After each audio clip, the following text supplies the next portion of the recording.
Type 12, आप type 12 देख रहे हैं, टाइप 11 आपका हो चुका था। अब आपका टाइप 12 है इंटीग्रेशन बाय पार्ट्स, इसको कुछ लोग आईबीपी बोलते हैं। और इसका एक थ्योरम है, आईबीपी का मतलब दो फंक्शन का मल्टीप्लिकेशन। जैसे डेरिवेटिव में u इंटू वी है, वैसे इंटीग्रेशन में u इंटू वी भी है।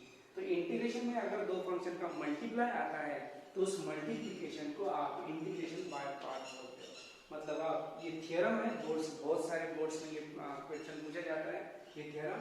देखो, if u and v are differentiable function, यहाँ पे शॉर्टली लिखा है differentiable function, if u and v are differentiable functions of x, then prove that integration of u into v dx is equals to u integration of v dx minus integration of du by dx into integration of v dx। ठीक है, तो ये आपको prove करना है। ये याद कैसे करना है इसको मैं बाद में बताऊंगा थ्योरम प्रूव होने के बाद। इसमें आपको एक सपोजिशन करना है।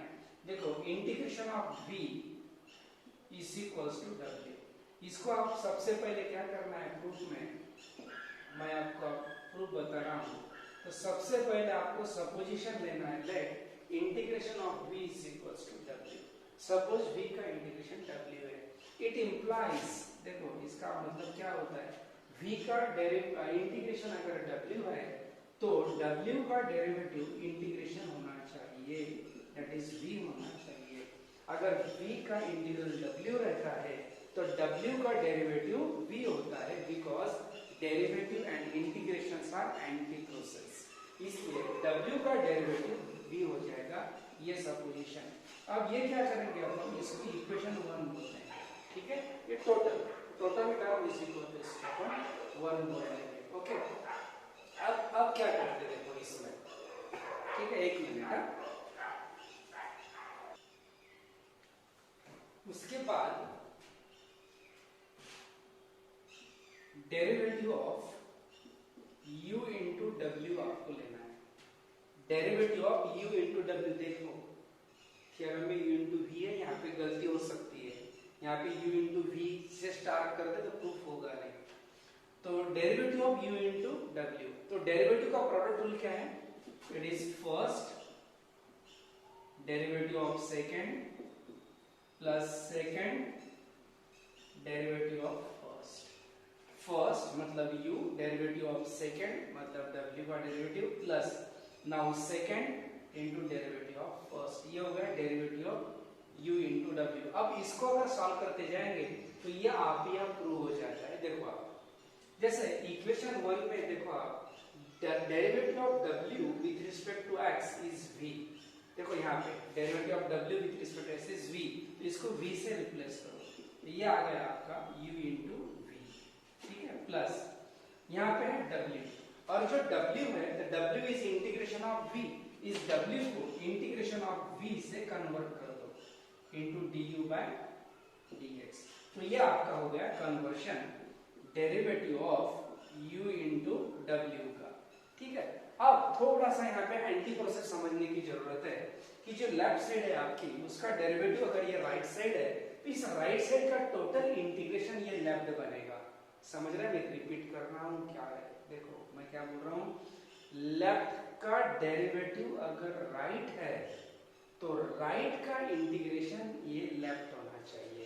तो ये राइट का इंटीग्रेशन मैं यहाँ पे लेता हूँ, integration of u into V plus integration of v dx into du by dx। क्या किया, ये टोटल राइट साइड मैंने ब्रैकेट में डाल दिया, उसका इंटीग्रेशन इज इक्वल्स टू ये लेफ्ट साइड मतलब u इंटू डब्ल्यू हो जाएगा। ठीक है, अब देखो इसमें फिर से यहाँ पे w आया। So what is this w? Now this w is integration of v। अब w को v से यहाँ पे और रिप्लेस कर दो, और इधर क्या करेंगे, लेफ्ट में integration of first part plus integration of second separate करेंगे। Integration of u into v dx अलग करो, इंटीग्रेशन ऑफ ये यहाँ से यहाँ तक अलग करो, ये दोनों टर्म, तो आपका derivative of u with respect to x, ये term into integration of v dx, second term into dx is equals to u into ये w को अलग करेंगे, इंटीग्रेशन ऑफ v dx। इस w को मैंने इंटीग्रेशन ऑफ v dx यहाँ पे वापस कर दिया। ठीक है, अब देखो एक इसके आगे एक स्टेप में प्रॉब्लम खत्म हो जाएगा। कौन सी स्टेप? ये जो सेकंड ब्रैकेट है, अगर ये सेकंड ब्रैकेट यहाँ पे प्लस है, आप क्या करो, ये पूरी की पूरी टर्म उठा के इधर माइनस कर दो, ठीक है? तो आपको पता लगेगा, ठीक है, कि इसका आंसर आपको यहाँ पे मिल जाएगा। देखो मैं अभी यहाँ पे बोर्ड थोड़ा सा क्लीन कर लेता हूँ। अगर आपको ये पूरा लिखना है तो वीडियो पॉज करके आप इतना नोट कीजिए, ठीक है? मैं यहाँ पे अभी फिलहाल आप लिख लो पहले।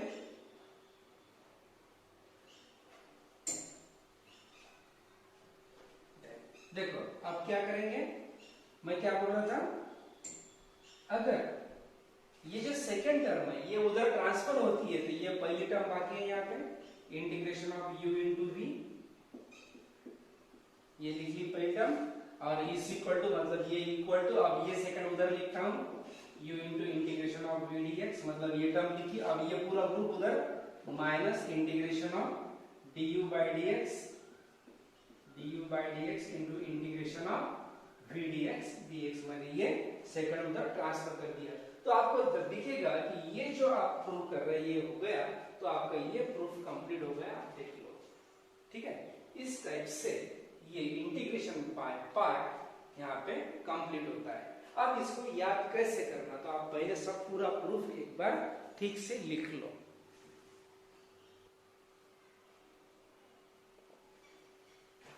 अब इस थ्योरम को याद कैसे करना, ठीक है? Integration u into V is equal to u integration of v minus integration of derivative of u into integration of v।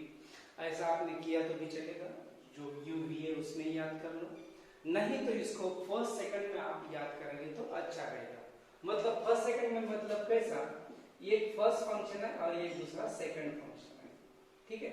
याद कैसे करना, first function as it is into integration of second, कैसे बोलना देखो, first function as it is, first function integration of second minus integration के अंदर derivative of first, क्या याद करेंगे, derivative of first into integration of second. ऐसा आपको इसको याद करना है। कैसे बोला देखो, कि फर्स्ट फंक्शन, देखो first function integration of second minus integration of derivative of first into integration of second. एक बार इसको दो बार पढ़ लो ठीक से और मेरे साथ बोलो, integration of first into second is equals to first integration of second minus integration of derivative of first into integration of second, ठीक है? ऐसा आप 2-3 बार 4 बार 5 बार इसको याद कर लो, मतलब ये आपका रूल परफेक्ट हो जाएगा।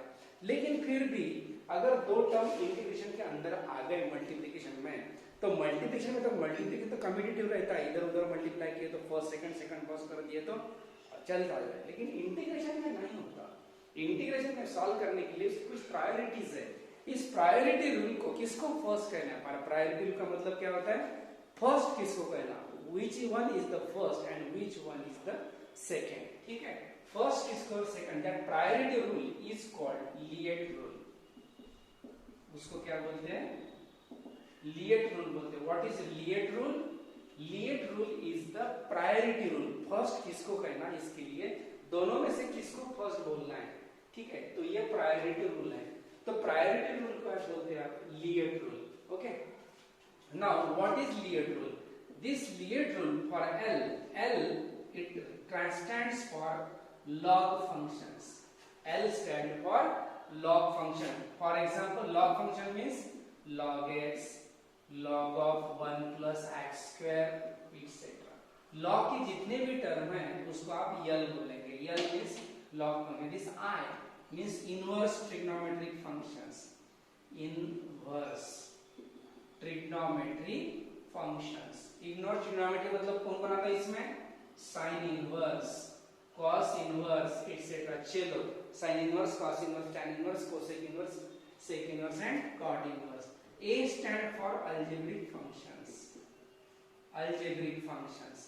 Algebraic में कौन कौन आता है? Any constant 1 2 कोई भी any constant, उसके साथ x और x के सभी पावर्स या x या x के सभी पावर्स या कोई भी मोनोमियल, बाइनोमियल, पॉलिनोमियल, ठीक है? कोई भी पॉलिनोमियल टर्म अलजेब्रिक में आती है। ठीक है, और कोई भी कांस्टेंट रहा तो भी अलजेब्रिक में आता है। अगर आपने सब्स्टिट्यूशन कर लिया, आपके सब्स्टिट्यूशन करने के बाद आपका प्रॉब्लम टी में कन्वर्ट हो गया, तो आपका T, T square, T cube ये टर्म भी आपकी अलजेब्रिक में कन्वर्ट हो जाएगी। उसके बाद T, T stand for trigonometric functions. T क्या है?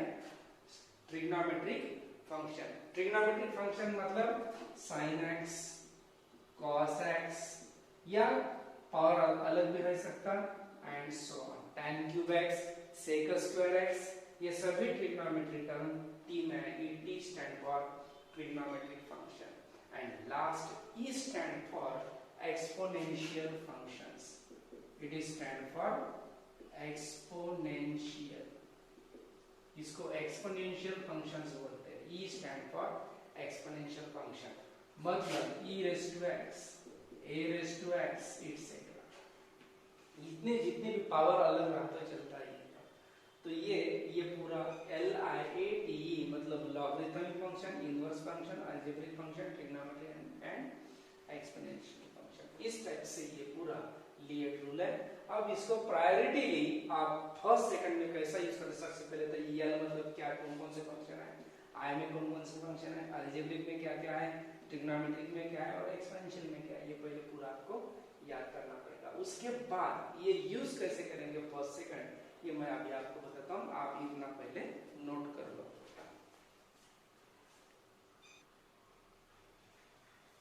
अब देखो ये दो फंक्शन मैंने इंटीग्रेशन में डाल दिए। Let integration of x square into cos x dx। अब इन दोनों में से x स्क्वायर एक टर्म है, एक टर्म cos x टर्म है, तो फर्स्ट आपको किसको बोलना है? ये जो फर्स्ट है वो फर्स्ट है, जो सेकंड पे लिखी वो फर्स्ट है, ठीक है। तो ये सीक्वेंस पे कोई डिपेंड नहीं रहता है, डिपेंड रहता है रूल पे। अपना रूल है LIATE। तो आपने क्या करना है, देखो कंपैरिजन या LIATE रूल का एक एक लेटर आपको प्रोनाउंस करना है, एक एक लेटर। जैसे कि L मतलब लॉग, आप चेक करना इसमें लॉग है क्या, अगर लॉग नहीं है तो आपका L खत्म हो गया। उसके बाद है I, देखो इसमें इनवर्स है क्या, अगर इनवर्स है तो ठीक है, नहीं तो ये भी खत्म हो गया। उसके बाद है A मतलब अलजेब्रिक, देखो इसमें अलजेब्रिक है क्या, इसमें अलजेब्रिक x स्क्वायर है, तो ये हो गया आपका फर्स्ट फंक्शन, मतलब ये फंक्शन है, तो जो है वो फर्स्ट हो गया, ठीक है। अब जो रिमेनिंग है दो में से ये, तो ये RPR सेकंड, क्योंकि इस एक को अगर आपने फर्स्ट बोल दिया तो रिमेनिंग फंक्शन RPR सेकंड हो जाएगा, तो चेकिंग की जरूरत नहीं रहती। इस टाइप से LIATE से आप फर्स्ट सेकंड चेक कर सकते हैं। एक बार और देख लो, नए प्रॉब्लम में integration of x square into cos inverse x dx। देखो अब क्या किया मैंने, यहाँ पे x स्क्वायर लिया और यहाँ पे cos इनवर्स x लिया, तो आप फर्स्ट सेकंड कौन रहेगा? फिर से अपन शुरू करते हैं LIATE, मैंने रूल बाजू में लिख लिया। इसका एक एक का प्रोनाउंसिएशन करना है। पहले L मतलब लॉग फंक्शन, चेक करो इसमें लॉग है क्या, तो नहीं है, L खत्म। देन इनवर्स, इसमें देखो इनवर्स है क्या, तो cos इनवर्स x इनवर्स है, इसमें है तो ये हो गया फर्स्ट, मतलब ये आपके पास है तो वो फर्स्ट हो गया, तो रिमेनिंग हो गया सेकंड। अब अगर ये दो प्रॉब्लम कंपेयर करो तो आपको पता चलेगा कि इसमें x स्क्वायर फर्स्ट पे था, इसमें x स्क्वायर सेकंड हो गया, समझे। इसलिए कोई भी फर्स्ट और कोई भी सेकंड ये परमानेंट फर्स्ट या परमानेंट सेकंड नहीं रहता है। जो LIATE इसके सीक्वेंस के हिसाब से जो पहले आएगा वो फर्स्ट फंक्शन, और जो बचा हुआ है वो दूसरा फंक्शन आपका रहेगा। तो इस तरह से आप फर्स्ट सेकंड आप कंपेयर करके पहले फर्स्ट सेकंड पहले सिलेक्ट करो, और फर्स्ट सेकंड सिलेक्ट होने के बाद ही आपको उसका इंटीग्रेशन करना है। मैं अब एक प्रॉब्लम आपको IBP पे, इंटीग्रेशन बाय पार्ट पे एक प्रॉब्लम मैं आपको करके बताता हूँ, ये रूल कैसे यूज होता है। देखो I is equal to integration of x into cos x dx, ठीक है, x into cos x dx। देखो तो सबसे पहले क्या करेंगे, इसमें चेक करो LIATE से फर्स्ट सेकंड, मतलब क्या होगा LIA, ये अलजेब्रिक है तो ये फर्स्ट हो गया और ये हो गया सेकंड, ठीक है। अब रूल क्या है, फर्स्ट फंक्शन, आपको रूल पता है IBP का, रूल एक बार याद कर लो, first integration of second minus integration of derivative of first integration of second, ये आपका आईबीपी था। देखो क्या है, first function integration of second, second का इंटीग्रेशन क्या है, it is sin x, cos x का integration it is sin x। देखो first function as it is, second का integration sin x minus integration of derivative of first, पहले का derivative हो गया 1 और इंटीग्रेशन ऑफ सेकंड ये हो गया sin x। आपको रिजल्ट लिखना है। देखो मैंने क्या क्या बोला, फर्स्ट फंक्शन मतलब as it is, integration of second मतलब उसका रिजल्ट लिखना है, integration of second minus integration of, अब डेरिवेटिव ऑफ फर्स्ट, इसका डेरिवेटिव निकाल के यहां पर लिखना है, इनटू इंटीग्रेशन ऑफ सेकंड। समझे, इस टाइप से आप पहले सॉल्व करेंगे। उसके बाद ये मल्टीप्लाई कर लो, x into sin x minus integration of sin x dx, then x into sin x into sin x minus, अब sin x का integration it is minus cos x plus c, क्योंकि अकेला function है तो ये directly solve हो जाएगा, minus और माइनस प्लस, सो x into sin x plus cos x plus c, इस टाइप से ये प्रॉब्लम सॉल्व हो जाएगा। अगर यहाँ पे स्क्वायर है तो एक आईबीपी और लगेगा, मतलब यही प्रॉब्लम मैं अभी स्क्वायर में आपको करके बताता हूँ, integration of X square into cos x dx। अब ये कैसे सॉल्व कर, देखो अलजेब्रिक फर्स्ट, ट्रिग्नोमेट्री सेकंड हो जाएगा by LIT। First function second का integration minus integration of derivative of first 2x, x का derivative into integration of second it is sin x, ये 2 कांस्टेंट बाहर निकालो, x square into sin x minus 2 integration of x into sin x dx। समझ गए। अब देखो ये तो सॉल्व पार्ट है, अब ये अनसॉल्व है, इसको सॉल्व करेंगे। इंटीग्रेशन में फर्स्ट इनटू सेकंड दो फंक्शन और मल्टीप्लाई में आ गया, तो यहाँ पे फिर एक बार आईबीपी लगेगा, x square into sin x minus 2 times.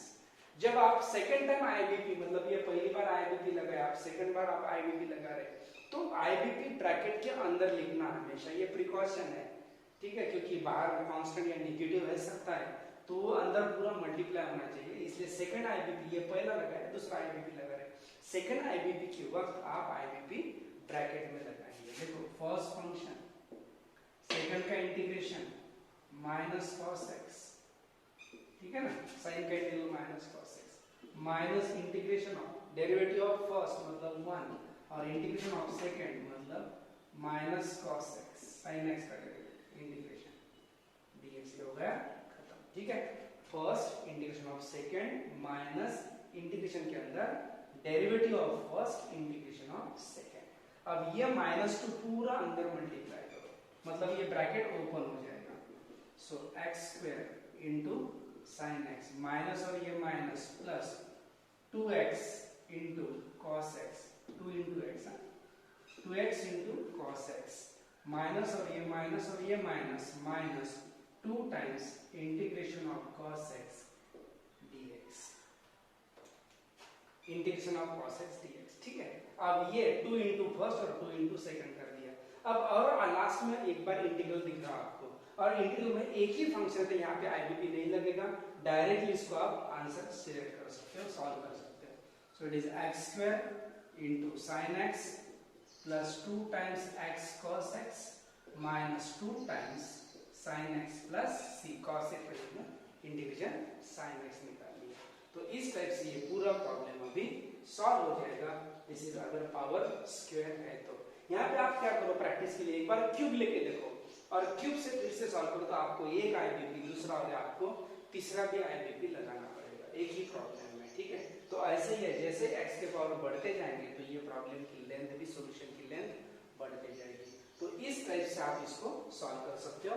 ये पूरा स्टॉप करके एक बार आप लिख लो, और मैं प्रैक्टिस के लिए कुछ फिर मैं आपको प्रॉब्लम देता हूँ।